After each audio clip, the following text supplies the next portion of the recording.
A bump in the night, mysterious frights, smells that disturb, visuals impaired.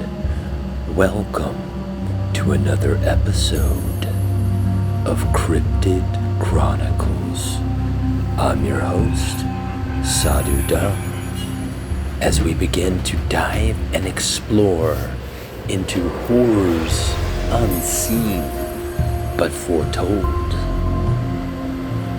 Join me if you dare. Djinn. This is a difficult subject for me because it takes me back to some really bad experiences and a time where I was quite irresponsible in my exploration of magic. You will hear some true accounts on my personal experiences, as wild as they may sound, and you will hopefully not make the mistakes that I did. They are feared by the majority population in Middle Eastern countries, and by the hands of Sufi mages, they are controlled or closely worked with. The term Djinn or Jinn is plural for genies or genie.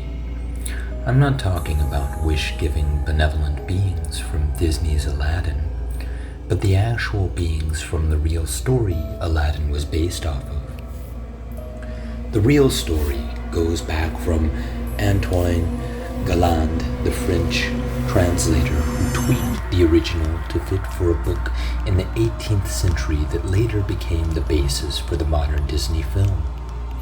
Galland had heard the story from an Arabian storyteller, and it actually took place in China, and parts of northern Africa were also described in the original telling. Though the Djinn are predominantly in the Middle East, they have made appearances in other cultures and countries all over the world. Solomonic grimoires, such as the Lesser and Greater Keys or the Ars Goetia, refer to 72 Djinn that were bound by King Solomon and helped build his kingdom. The Pentacles of Solomon describe magical symbols used to trap, bind, and control them. There's many places you can look for further historical and mythological related findings on Djinn. I suggest doing further reading onto some of these stories because I like to get right into the grit of things. They are said to be born of smokeless fire and are mentioned numerous times in the Quran and are feared greatly in Islamic faith. The Quran tells us that they were born before man, so it's essentially what the Bible describes as angels. Make no mistake that these beings are not of a higher vibration. They are quite similar to us, however.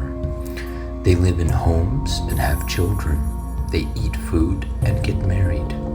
There's a literal hierarchy that is categorically monotheistic, and they abide by a caste system. Here's the kicker, though.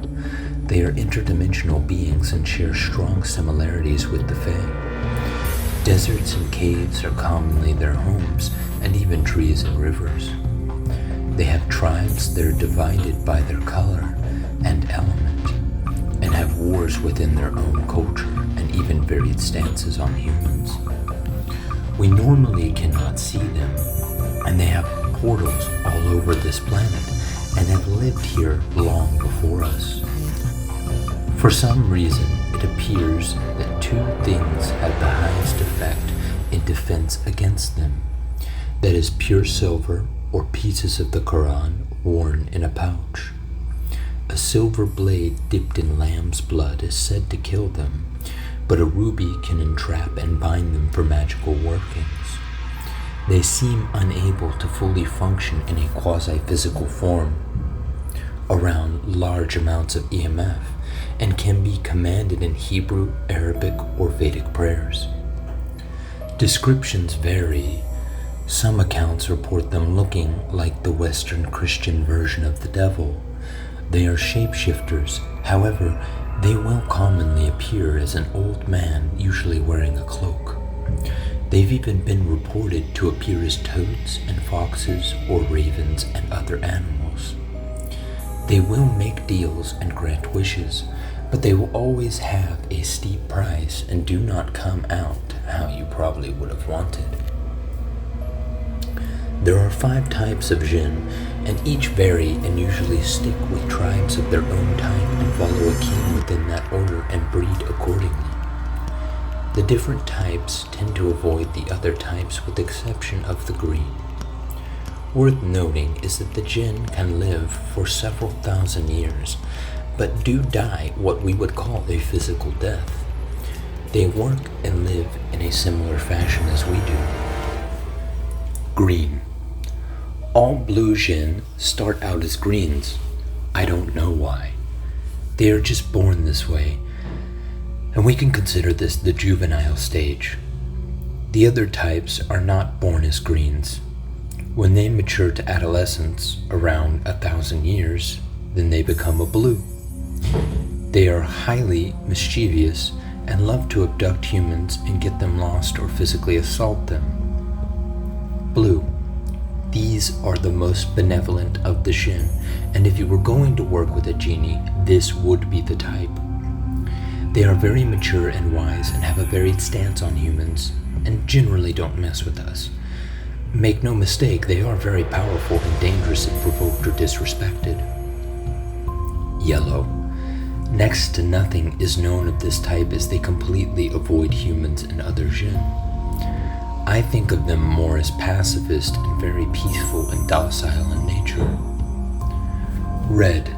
These are the most feared, and every single one of them hate and wish death upon us. They are cruel and relish the opportunity to cause disease in humans and possess them or maim and torture beyond conventional means.